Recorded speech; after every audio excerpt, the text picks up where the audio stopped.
21h, vraiment, de cette affaire. Ce gros dossier, on va revenir sur une image terrible d'un homejacking à Paris. On va voir si on vous passe l'image dans un instant, parce qu'on attend justement vraiment voilà, d'être sûr, parce que c'est une image effroyable. Hein. Des hommes se sont fait passer pour des livreurs pour accéder à un appartement. Ils ont violemment agressé une femme qui se trouve à l'intérieur de cet appartement. Étranglement, coups, ils se sont mis à plusieurs sur elle. Les caméras de surveillance ont filmé la scène. Vous allez voir ces images qui font froid dans le dos.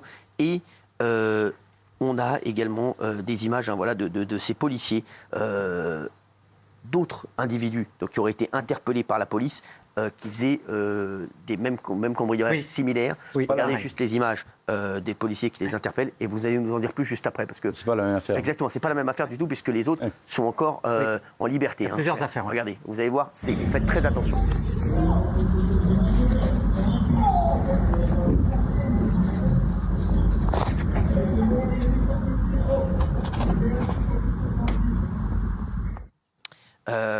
Alors, vous allez voir, ça Reda, c'est quoi cette vidéo? Non, cette vidéo d'abord de cette interpellation, parce que les téléspectateurs qui nous suivent ce soir, on va parler de ces images de cambrioleurs déguisés en faux livreurs qui sévissent actuellement. Alors, cette image-là, c'est une affaire qui date d'hier, vers 15h, où vous avez les policiers de la BAC du 16e arrondissement qui ont été requis par une passante, qui leur ont dit qu'il y avait un individu cagoulé.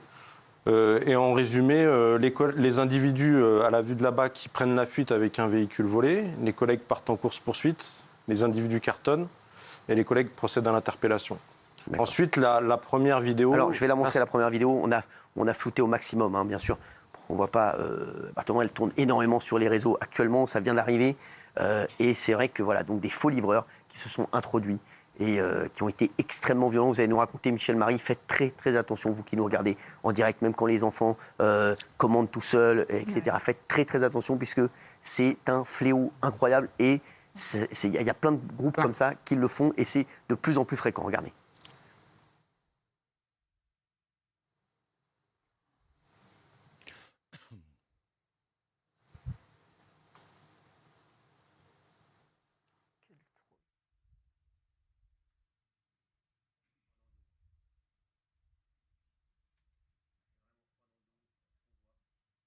Ils ont déjà fait des repérages et tout.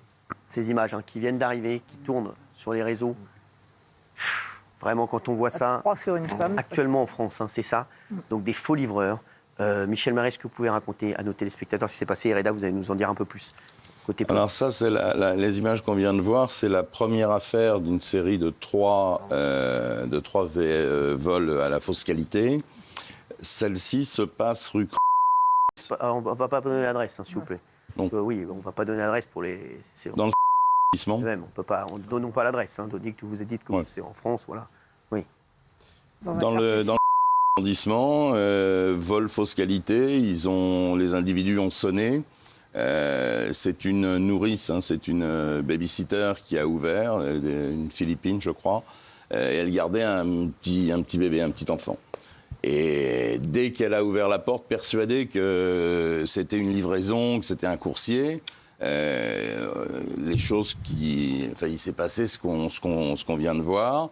Pendant qu'elle était retenue avec une arme dans la bouche, quand même, un pistolet dans la bouche, elle a reçu des coups.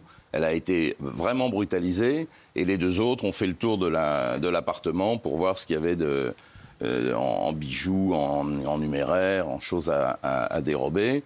Et ils sont ensuite repartis.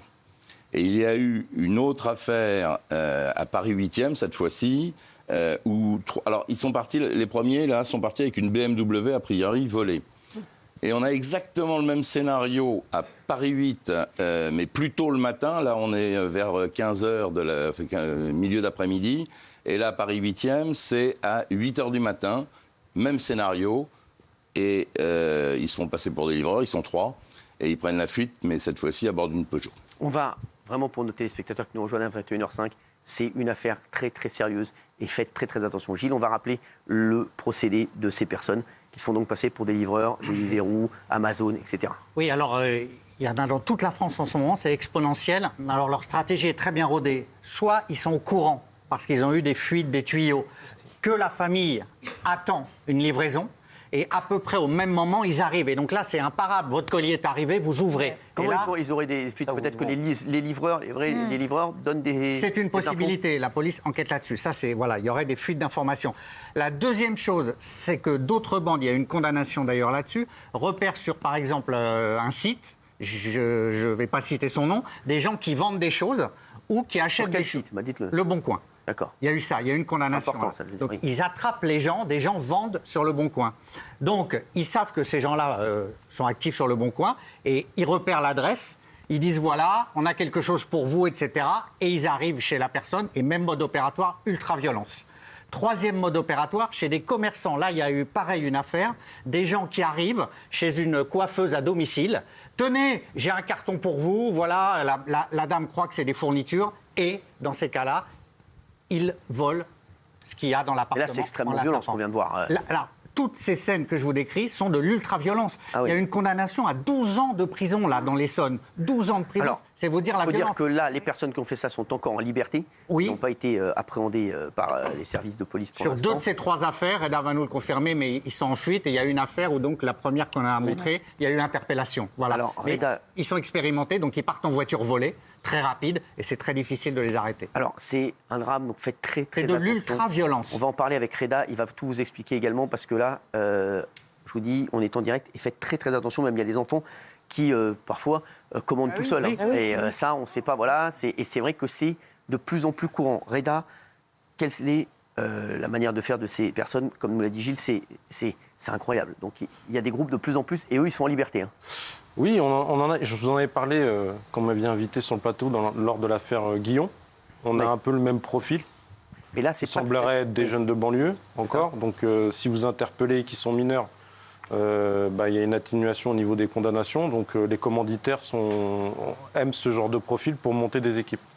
Ensuite, ce qu'on peut constater quand même par rapport à avant, c'est que quand vous aviez ce qu'on appelait le vol fausse qualité, vous aviez un agent EDF qui venait, un agent EDF qui venait et qui s'attaquait à des victimes particulières qui avaient au-dessus de 70 ans. Et à ce moment-là, il n'y avait pas de violence. C'est ça qu'on parle d'une époque qui a changé. Écoutez bien. Hein, il n'y avait pas de violence et vous aviez un individu qui arrivait dans le même temps en costume, qui prenait par exemple un bijou qui traîne et qui disait à la dame, voilà madame, regardez, le monsieur là, il vous a volé le bijou. Et là, il y a la relation de confiance qui s'installe entre la victime et puis l'auteur en costume. Et à ce moment-là, elle montrait ses lingots d'or et vous aviez des préjudices énormes parce qu'on sait que les personnes âgées, en général, elles gardent beaucoup de fiduciaires ou d'or.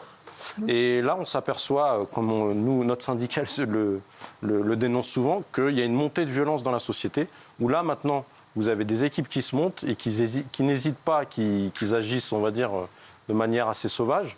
Et cette fois-ci, ils se moquent carrément des victimes, hein, comme vous nous le dites juste avant. Il y avait un bébé qui était sur place. Il y avait une dame qui a fait preuve de courage, parce que si vous voyez bien les images, au moment où elle est molestée derrière la porte, elle enlève la clé de la porte parce qu'elle sait, je pense, ça c'est la déduction du policier, elle sait que c'est filmé. Bien sûr. Et comme j'en parlais dans l'affaire Guillon, ça peut être une piste pour les gens qui, enfin pas forcément aisés, mais les gens qui veulent mieux se protéger, c'est avoir une caméra Wi-Fi qui tout le monde peut s'approprier dans le commerce, avec cette détection des visages ou pas, cette détection de mouvement qui vous permet d'être alerté tout de suite sur votre téléphone portable quand quelqu'un s'introduit chez vous. Les voleurs, ils vont voler quoi? J'ai pas le. C'est passé ce matin. On n'a pas le butin. On parle d'un. Mais là, dans ce cas de figure, là, elle avait commandé quelque chose ou ils se sont introduits chez elle par hasard? Ça, c'est intéressant.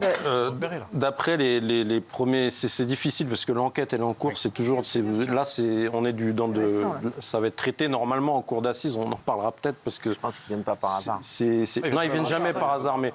C'est sûrement peut-être une commande délivrée. Enfin, je ne vais pas dire le nom, pardon. Ce qui fait peur à nos téléspectateurs, et je vois beaucoup de messages, c'est qu'ils disent on commande la journée et on le sait qu'il y a un gang de gars qui se font passer pour des livreurs, des verrous partout, dans toute la France, et qui sévissent et qui rentrent chez les gens. C'est extrêmement. Voilà, je vous dis, ça fait vraiment flipper. Gilles, il y a quoi? Le propriétaire était dans une affaire, il se serait interposé avec un marteau. Oui, alors c'est ça l'histoire. Oui, et là, dans la deuxième affaire qu'on a montrée, c'est le conjoint qui, si je puis dire, a Racontez-nous cette histoire. sauvé sa femme parce que les voleurs arrivent à entrer et ils menacent la femme qui ouvre avec une arme de poing. Et là, c'est le conjoint qui va réussir à intervenir, qui s'interpose, qui tente de les repousser. Il y parvient. Il a un marteau, hein, je crois. Oui, à ce moment-là. Et Non. donc, oui, c'est ça. Et l'un des cambrioleurs, à ce moment-là, l'attrape et il le pousse dans l'escalier. Et l'homme, le conjoint, est hospitalisé à Bichat avec une plaie au crâne. Il est poussé dans l'escalier, mais il a sauvé sa femme grâce à son héroïsme. Oui. Oui, le marteau, c'est dans la première affaire. C'est vrai qu'on finit par s'y perdre avec toutes les affaires. Dans la première affaire, le propriétaire, donc le patron de cette femme... Ah d'accord, c'est ça, voilà, exactement. Il était sur le chemin pour rentrer chez lui et il est informé de la situation. Il arrive chez lui et lorsque les policiers de la BAC, prévenus également, arrivent, comme ils sont en civil, ils voient 3 types, les mecs de la BAC, qui sont quelquefois d'un look qui peut éventuellement rappeler celui des voyous. Et du coup, il est persuadé que c'est les voyous qui reviennent. Il prend un marteau et il essaye de fracasser les flics de la BAC. Qui, bien évidemment, l'ont interpellé, l'ont placé en garde à vue. Et il a expliqué ce que je viens de dire. C'est-à-dire qu'il y a eu une confusion. Et c'est pas... C'est pas exactement, c'est 2 affaires différentes, oui. Et je voulais dire aussi, par rapport aux livraisons, il y a un moyen aussi d'éviter ce genre de choses, c'est les points relais. Mais bon, Michel. Ah oui. Oui, non, là, ce qu'on on sait exactement. La pizza, on va aller pas la chercher un point relais. Oui, Il y a les points relais et de plus en plus, on nous propose de déposer les plis. Bah oui, mais si. Non, mais même, pardon, mais moi je suis une mère de famille, même si j'ai rien commandé, que je vois qu'un livreur, peut-être que je me dis qu'il s'est trompé de palier, peut-être que c'est pour ma voisine d'à côté, donc j'ouvre en demandant oui. Et voilà, maintenant c'est bien d'alerter. Je voudrais juste vous citer un mot. Au procès, vous savez, les livreurs qui ont été condamnés à 12 ans de prison. Au procès, l'avocate générale a eu cette phrase terrible.